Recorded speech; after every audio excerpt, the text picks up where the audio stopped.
Hello students, so once again you all are most welcome is in the today's class, and this is the fourth part of this video series students. So I hope that you all have watched the previous all the parts of it.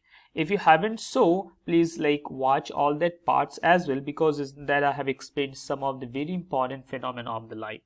Okay, so let's move to the next slide students. So here we have the big question slide, and as in this slide students, as you can see, these are the big questions which I'm going to cover today. So the first is here, what is kaleidoscope? So we'll be understanding what is the basic meaning of the kaleidoscope. Then we have the second one, principle of kaleidoscope. Then we have the next one, that's the third one basically. So that is basically kaleidoscope uses. Then we'll learn about how to make the kaleidoscope.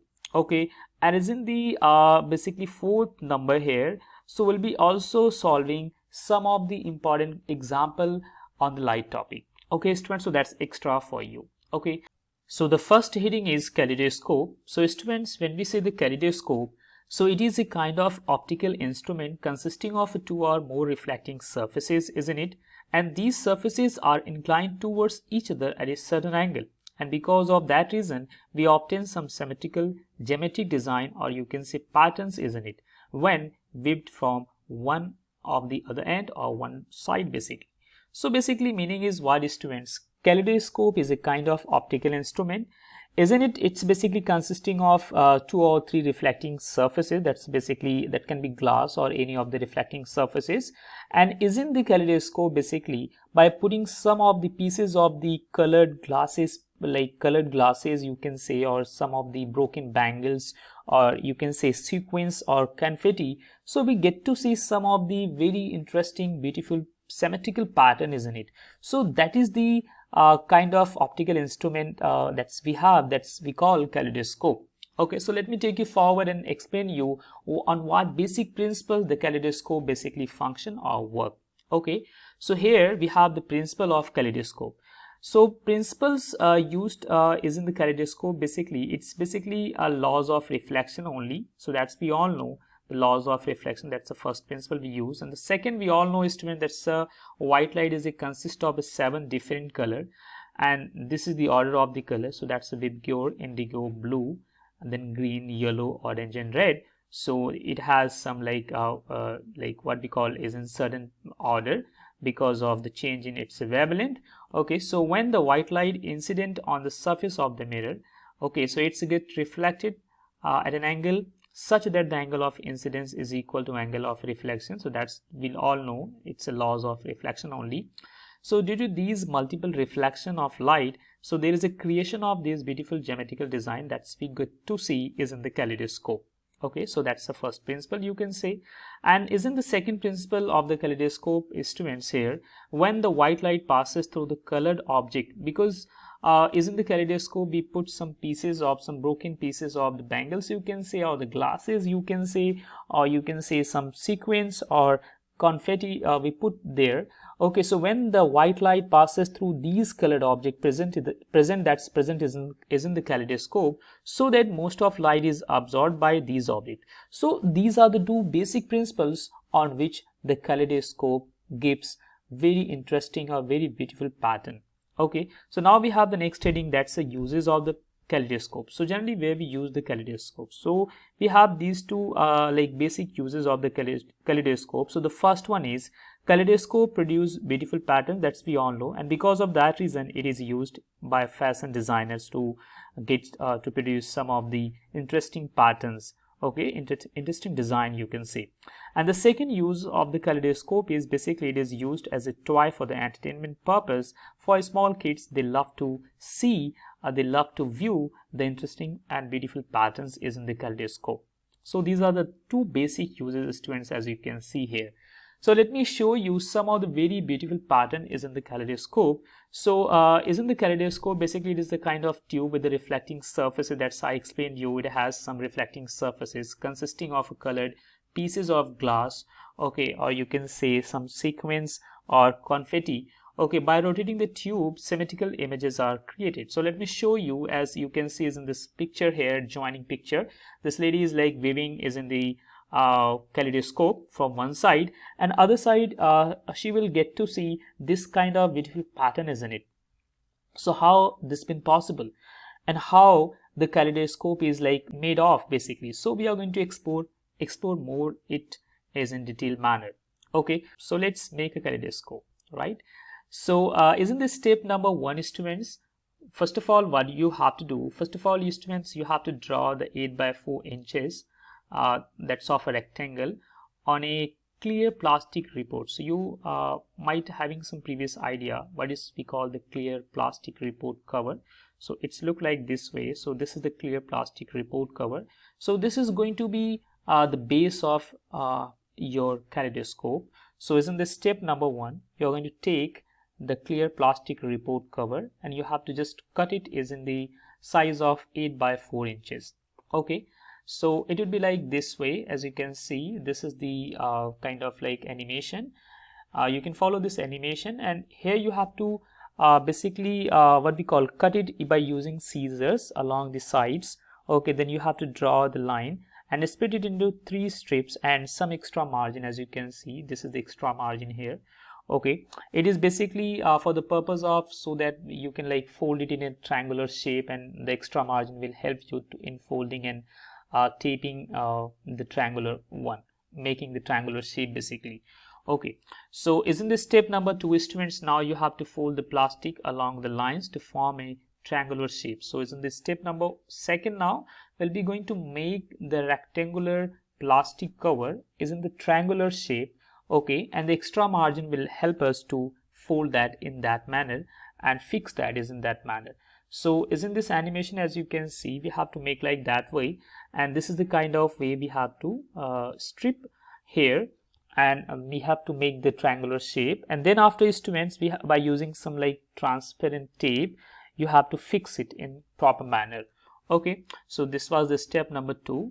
Now let me take you on the step number 3. Then, students, you have to slide the triangle into the cardboard and create your peephole.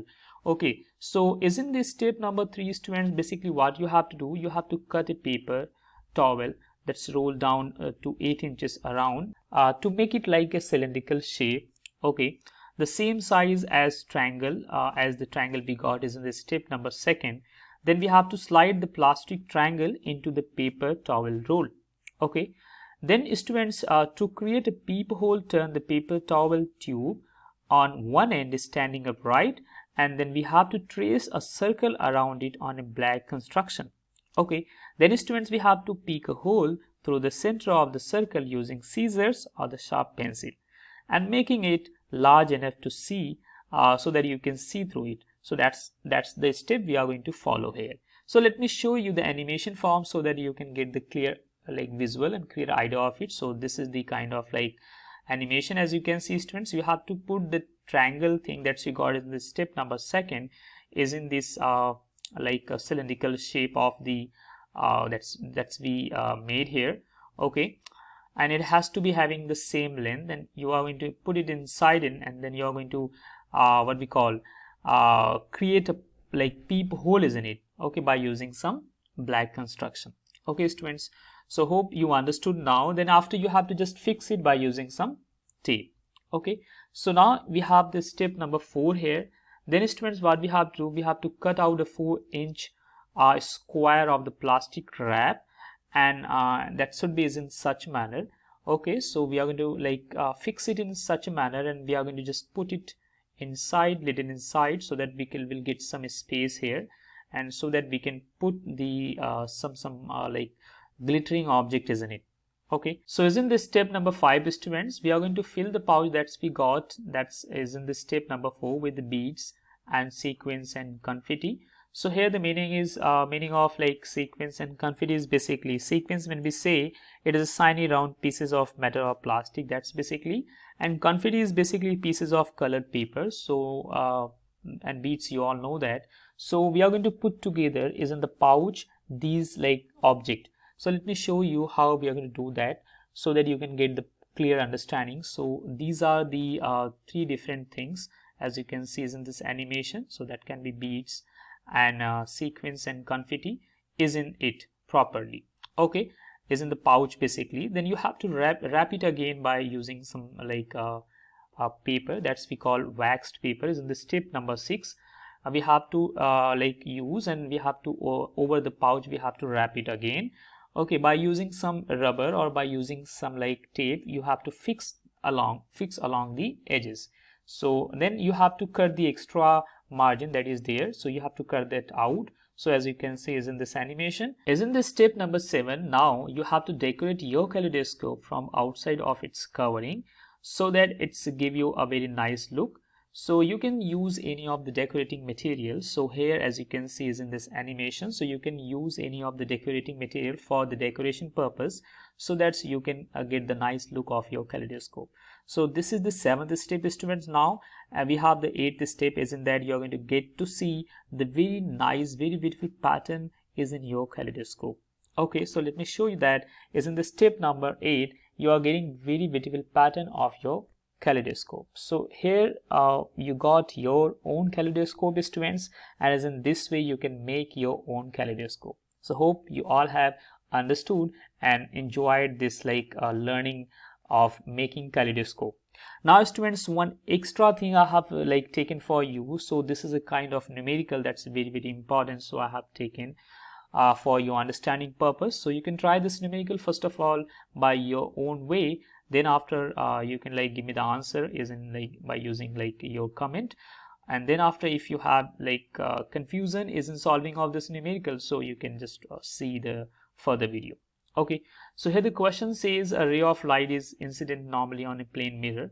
Okay, if the incident ray is kept fixed while the mirror is rotated through an angle of 30 degrees, determine the initial and the final angles of reflection respectively.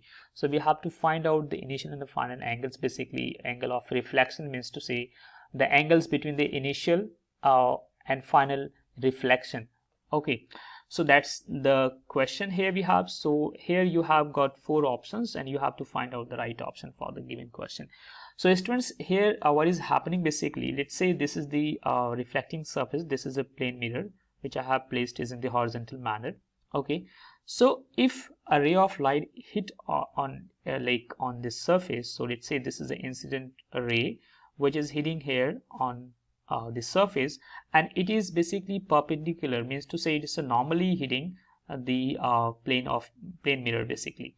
So it is basically hitting normally, means to say here the normal and the incident both are making the incident ray and the normal basically both are having the angle that is 0 degree. Okay, because if it is like hitting at 90 degrees, so the angle of incidence here will be is equal to 0 degree, and the angle of reflection will be also same. So let me show you that. So this will be the angle of reflection. Let's say the angle of reflection is in a green color, so here the angle of reflection will be also is equal to 0 degree. So this is the first angle of reflection, let's say that is R1. First ray of reflecting ray, basically that's R1 here, making angle with the normal line, basically that's 0 degree. Okay, now students, when you rotate the mirror by making some angle, let's say it is 30 degrees. So when you rotate the mirror by making some 30 degree angle, so what will happen is in this sense the normal of the plane mirror will shift by 30 degree. Okay, and that's look like this way. So this is the second normal. So the first normal was along the incident and the reflected ray, that is here only, and this is the second normal. So I'll mark here N2. So here is in this case we all know that normal is always perpendicular on the plane mirror. So because of that purpose, so this like there is a 30 degree shift of this normal here, and now again this normal is that's N2 is again perpendicular on this rotating, that's rotated mirror here, that's been rotated after 30 degree. Okay, so is in this sense students, as per the question, if the incident ray that is fixed here, so this one which is the incident ray that is fixed, that is not changing at all, but we have rotated the mirror by 30 degrees. So because of that reason its normal like gets like disturbed, and it shifted basically, not disturbed, you can say it shifted basically 30 degree. Okay, is on the right hand side, and because of that reason here we'll get the angle of reflection, that is R2. So this will be the R2 basically, right students? So as you can see, by obeying the laws of reflection, if this is the angle of incidence, this is from R1 here, that is same, that is fixed. So here with the N2 it is making 30 degree, and by obeying the same like laws of reflection here, angle of incidence is equal to angle of reflection, so this will be also is equal to 30 degree. So 30 degree and 30 degree. So this was the first R1, this is the second R2. 30 degree plus 30 degree, so that makes 60 degree. So your answer will be here, that is 60 degree basically. So isn't this sense, students, you can say initially the angle of reflection was with the normal line, that was 0 degree, but now it is like the second reflection, that's 60 degree. So here the change of angle basically from 0 degree to 60 degree, when there is a change or there is a shift or there is a rotation is in the mirror, that's 30 degree. Okay students, I hope that you have understood this question very well, and that's all about this question. Thank you so much.